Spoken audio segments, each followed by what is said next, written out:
Slow পয়জনের মাধ্যমে তাকে অসুস্থ করে ফেলা হয়েছে। সেই অসুস্থতা আর ভালো হয়নি।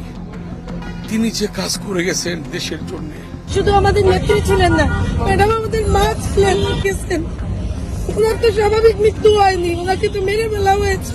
ম্যাডামের জন্য গুলশান অফিসের সামনে দোয়া করবো। গতকাল রাতের যে নাটকীয়তাগুলো, যে ঘটনা প্রবাহ, সেগুলো একটু আলাদা করে যুক্ত করতে চাই। মধ্যরাতেই এই হাসপাতালে প্রবেশ করেছিলেন খালেদা জিয়ার বড় ছেলে তারেক রহমান।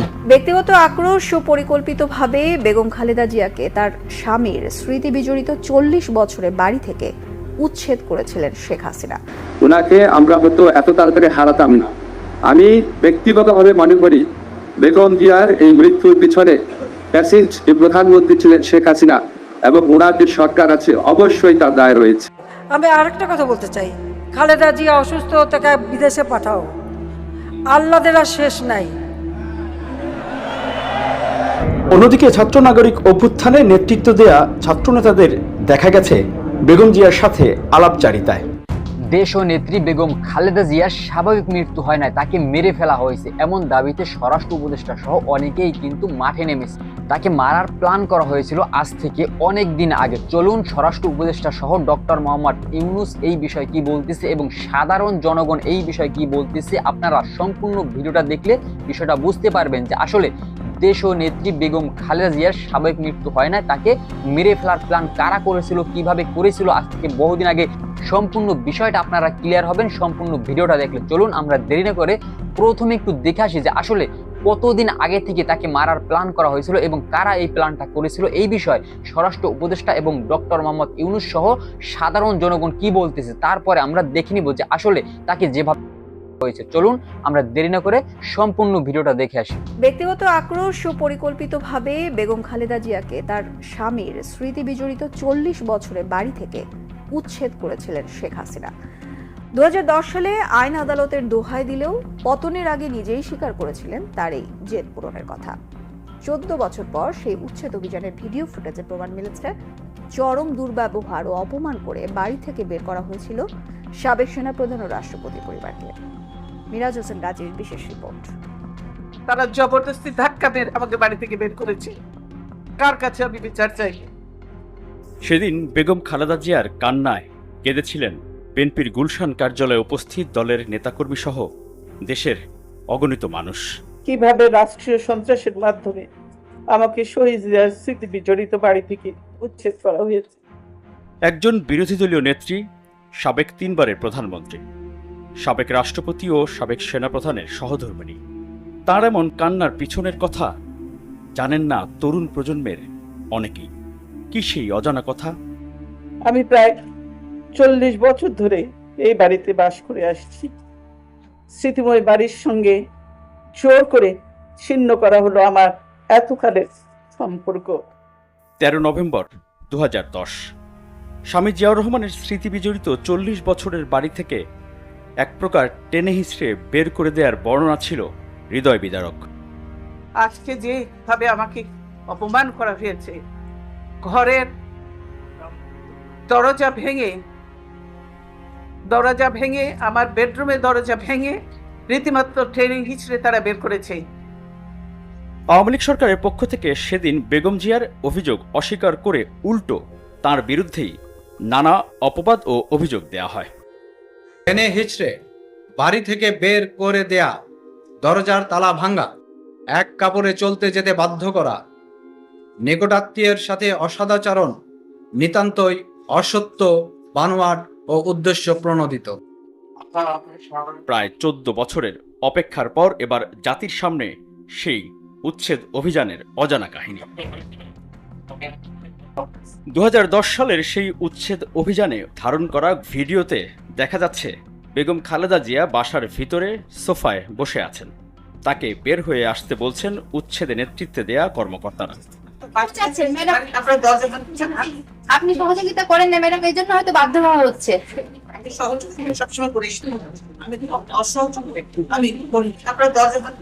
ভিডিওতে আরো দেখা যাচ্ছে বেগম জিয়া বলছেন সুপ্রিম কোর্টের আপিল শুনানি পর্যন্ত অপেক্ষা করতে। আমরা বেশি কথা বলতেছি না, আমরা নিয়েছে তারা এবং তারা রাইটলি আদেশ দিয়েছে। তারা 29 তারিখ ডেট দিয়েছে এর জন্য শুনানির জন্য শুনানির জন্য এবং কোনো স্টে করে নাই তো স্টে করে নাই আপনাদের অপেক্ষা করতেই হবে। মনে আছে গুলশান কার্যালয়ে বেগম খালেদা জিয়া বলেছিলেন তার সাথে চরম দুর্ব্যবহারের কথা। যে জোর করে ওনাকে উঠিয়ে নিয়ে আসেন, জোর করে দরকার হলে ওনাকে কোলে উঠিয়ে নিয়ে আসেন। অভিযানের সময় ধারণ করা সেই ভিডিওতে পরিষ্কার বোঝা যাচ্ছে উচ্ছেদ অভিযানে নেতৃত্বে থাকা এক কর্মকর্তা বলছেন, যাও ওনাকে উঠিয়ে নিয়ে আসো। এরপরে আপনারা সব গায়ের জোর করতেছেন। এই যে রাস্তাটা ক্লিয়ার করুন তো। এছাড়া বেগম খালেদা জিয়ার বেডরুমের দরজা ভেঙে ভিতরে প্রবেশ করেছিল উচ্ছেদ অভিযানে অংশ নেওয়া সদস্যরা। সবচেয়ে সুন্দর ঘর বেগম খালেদা জিয়ার শোবার ঘরটি। শুধু তাই নয়, পরবর্তীতে নির্ধারিত কয়েকটি গণমাধ্যমের সাংবাদিককে নিয়ে আপত্তিকর কিছু দৃশ্য প্রচারের নাটক মঞ্চস্থ করা হয়েছিল। বলতে গেলে বাথরুমটি আরও অভিজাত। জিয়া পরিবারকে তাদের বাড়ি ছাড়া করার আগে ও পরে শেখ হাসিনা সহ তার সরকারের পক্ষে দাবি করা হয়েছিল আইন অনুযায়ী এবং আদালতের রায় মেনেই উচ্ছেদ অভিযান চালানো হয়। কিন্তু পতনের আগের বছর 2023-এ যুক্তরাজ্য সফরে এক অনুষ্ঠানে বক্তব্যে তারেক রহমানের প্রতি রাগ ঝাড়তে গিয়ে শেখ হাসিনা নিজেই স্বীকার করলেন বহু আগেই প্রতিজ্ঞা করেছিলেন বেগম খালেদা জিয়াকে বাড়ি ছাড়া করবেন তিনি। গেটে আটকালো, আমি কিন্তু তখন লিডার অফ দ্য অপোজিশন এবং ফ্ল্যাগ গেটে আটকালো।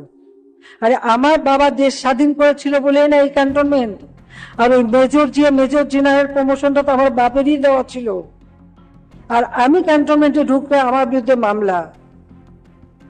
সেদিন প্রতিজ্ঞা করেছিলাম যে ওই ক্যান্টনমেন্টে বসবাস করতে হবে না, যেদিন সময় পাবো বাইর করে দেবো।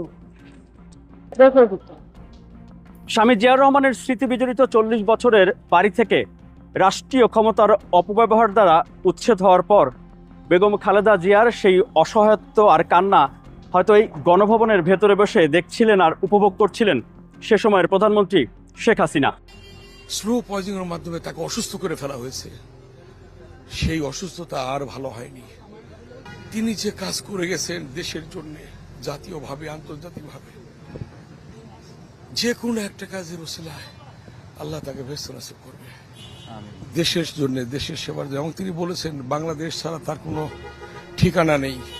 এই বাংলাদেশের মাটি এবং মানুষই তার আপন, এবং সেখানেই তিনি থেকেছেন এবং সেখানেই তিনি থাকার জন্য ইচ্ছা পোষণ করেছেন। তিনি কখনো দেশ ছেড়ে যেতে যাননি। অনেক নির্যাতন হয়েছে তার উপর, মিথ্যে মামলায় মিথ্যে সাজা দিয়ে জেলে রাখা হয়েছে। স্লো পয়জনের মাধ্যমে তাকে অসুস্থ করে ফেলা হয়েছে। সেই অসুস্থতা আর ভালো হয়নি। বিদেশে ট্রিটমেন্টে যাওয়ার জন্য বারবার আকুতি জানানো হয়েছে দলের পক্ষ থেকে, দলের বাইরে থেকে, সব জায়গা থেকে, কিন্তু ফ্যাসিস্ট সরকার সেই সুযোগটা পর্যন্ত দেয়নি। আজকে তিনি আমাদের কাছ থেকে চলে গেছেন। শুধু আমাদের নেত্রী ছিলেন না, ম্যাডাম আমাদের মা ছিলেন, গেছেন। ওনার তো স্বাভাবিক মৃত্যু হয়নি, ওনাকে তো মেরে ফেলা হয়েছে। ম্যাডামের জন্য গুলশান অফিসের সামনে দোয়া পাম করবো।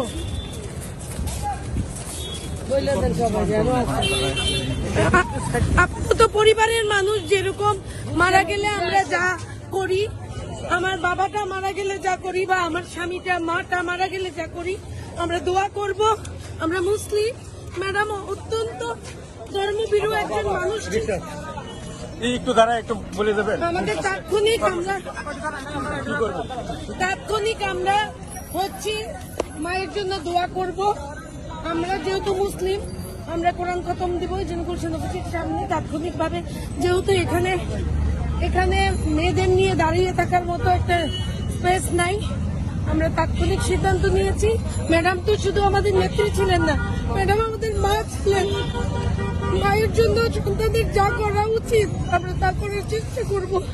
আমরা দলীয় কর্মসূচির বাইরেও মায়ের জন্য আমরা দোয়া চাচ্ছি আপনাদের সবার কাছে, আপনার মাধ্যমে দেশবাসীর কাছে, আপনাদের সবার মাধ্যমে দেশবাসীর কাছে দোয়া চাচ্ছি। আমাদের মায়ের জন্য আপনারা দোয়া করবেন।